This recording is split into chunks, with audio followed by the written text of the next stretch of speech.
Now latch and flip flop.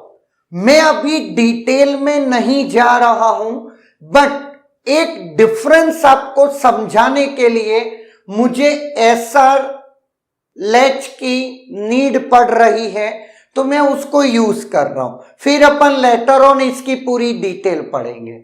अगर मैं flip flop या लैच की बात करता हूं तो इसमें हम एसआर, जेके, टी और डी फ्लिप फ्लॉप्स पढ़ते हैं। तो उसी तरीके से एसआर, जेके, डी और टी लैच भी है। मतलब लैच के करस्पॉन्डिंग अगर हम क्लॉक साथ में अटैच कर देते हैं तो वो फ्लिप फ्लॉप बन जाते हैं। नाउ अब अगर मैं इसके आर्किटेक्चर या इसकी डायग्राम की बात करता हूं तो लैच का जो डायग्राम होता है, सर्किट डायग्राम, वो आपका लेट एस, और लैच को आप नॉर या नैंड गेट से बना सकते हो, एस और दैट इज आर। नाउ इसके दो इनपुट हो गए, दो आउटपुट होते हैं। हर हमेशा एक बात याद रखिएगा, आर के करस्पॉन्डिंग क्यू होता है अगर वो नॉर से डिजाइंड है, क्लियर, एसआर में, और ये क्यू बार होता है। तो अल्टीमेटली स्टेट एक ही होती है, यही आपकी 1 बिट इंफॉर्मेशन स्टोर करता है, इसका कॉम्प्लीमेंट दूसरी एंड पर होता है, क्लियर है। इसका यह मतलब नहीं है कि ये दोनों अलग अलग कोई स्टोरिंग एलिमेंट्स हैं, नहीं, एक ही है क्यू की वैल्यू, क्लियर। नाउ इसके बाद यहां पर सबसे इंपॉर्टेंट इसका फीडबैक डायग्राम है, लाइक दिस, क्लियर। नाउ ये आपका हो गया नॉर गेट से एसआर लैच। नाउ अब मैं आपको एक चीज बताता हूं, वो सुनिएगा। इनिशियली वैल्यू मेरी क्यू 0 है, लेट, और एस की वैल्यू मैंने 0 रखी और आर की वैल्यू भी मैंने 0 रखी, लेट, और ये मेरा ये 0 है तो ये 1 रहा होगा, ऑब्वियस है। नाउ 0 0, नाउ नॉर गेट की टेबल क्या कहती है, एक भी 1 तो 0 है या ना। नॉर गेट की टेबल कहती है एक भी 1 है तो 0 होगा, दोनों 0 होंगे तब भी आउटपुट 1 आएगा। तो 0 नॉर 0 1 एंड 1 0 0। अल्टीमेटली आपका नेक्स्ट आउटपुट भी क्या है, 1 है और 1 है, ये 0 है और ये 0 है, क्लियर है। अगेन आप देखते जाएंगे तो 0 0 1 एंड 1 1 0, 1 0 0, क्लियर है। नाउ कहीं बार अगर आपकी किसी वजह से एस और आर की वैल्यू में कोई भी चेंज एक्सीडेंटली हो जाता है तो ऑब्वियस है कि आपके आउटपुट की जो स्टेट्स हैं वो चेंज हो जाएंगी, है या ना। तो यूजर कभी भी इंटेंशनली आउटपुट चाहता है, एक्सीडेंटली कुछ भी ना हो सर्किट में, है या ना। लेकिन यहां पर किसी भी प्रकार का कोई कंट्रोल नहीं है, एस और आर का इनपुट में कोई भी चेंज हुआ तो उससे क्यू और क्यू बार में चेंज आना तय है या ना। तो हमने एक चीज सोची कि क्यों ना इस सर्किट को कोई कंट्रोलिंग मैकेनिज्म से हम कंट्रोल कर दे। तो हमारे पास एक वन एंड ओनली एक चीज है जो इजीली हम कंट्रोल कर सकते हैं, दैट इज क्लॉक।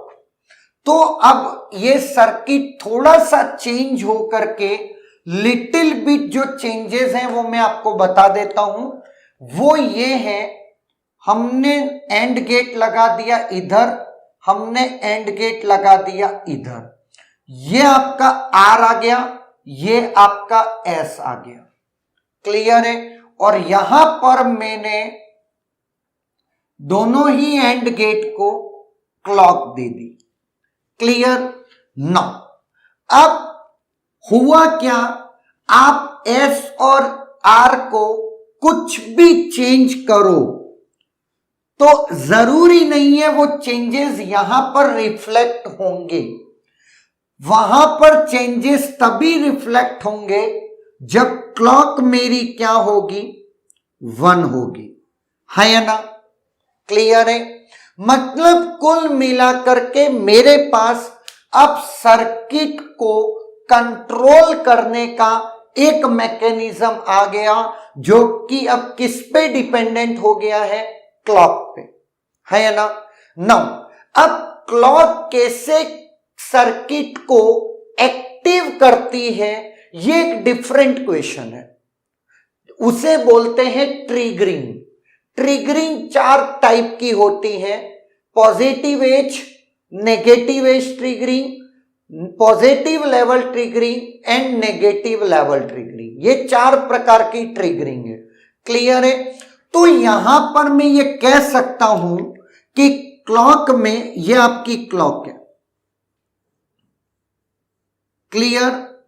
नाउ अब अगर मैं बात करता हूं लेट की पॉजिटिव एज ट्रिगरिंग है तो ये पॉजिटिव लेवल ट्रिगरिंग है तो ये पॉजिटिव लेवल है। लेट डिटेलिंग अभी मत जाइएगा, सिर्फ आपको मैं समझा रहा हूं। तो इस समय पर हम ये दोनों एंड गेट 1-1 होंगे। क्लॉक की तरफ से जो भी एस और आर होगा, हम ये मान के चल रहे हैं ये पूरी क्लॉक का टाइम पीरियड है, और इस दौरान हमारा सर्किट किस मोड में है, इनपुट के लेने के मोड में है, इनपुट पे वर्कआउट करने के मोड में है। क्लियर है? उस दौरान जो भी आप एस और आर पे इनपुट देंगे वो सर्किट उस रिस्पेक्ट में यहां पर आउटपुट प्रोड्यूस करेगा, है या ना? जब यहां पर वो आउटपुट प्रोड्यूस करेगा, जो भी आउटपुट होगा एक्स और वाई, वो आउटपुट के बेसिस पर आपका क्यू और क्यू बार चेंज हो जाएगा। क्लियर है? नाउ अब यहां पर एक और हिंट मैं आपको बता देता हूं।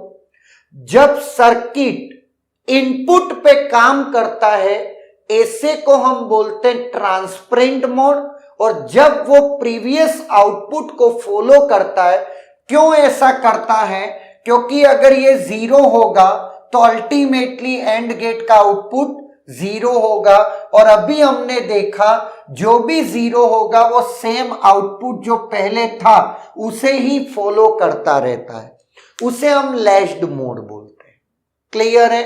नाउ अब बात आती है जब सर्किट ट्रिगर्ड होगा या क्लॉक एक्टिव होगी या सर्किट एक्टिव हम कर देंगे, तब क्या क्या चेंजेस होंगे जब एस और आर की कुछ वैल्यूज हो, है ना? तो ये कुछ ऐसी बातें हैं जो लैच और फ्लिप फ्लॉप के बारे में आपको बताती हैं। तो लैच यहां तक का डायग्राम है और फ्लिप फ्लॉप ये पूरा है। बात समझ में आई? कुल मिलाकर के हमको सर्किट को कंट्रोल करना था, इसलिए हम क्या लेकर आए, क्लॉक। तो फ्लिप लैच के साथ जैसे ही हमने क्लॉक अटैच कर दी वो बन गया फ्लिप फ्लॉप। क्लियर? इतना सिंपल सा इसका concept. Is there any doubt?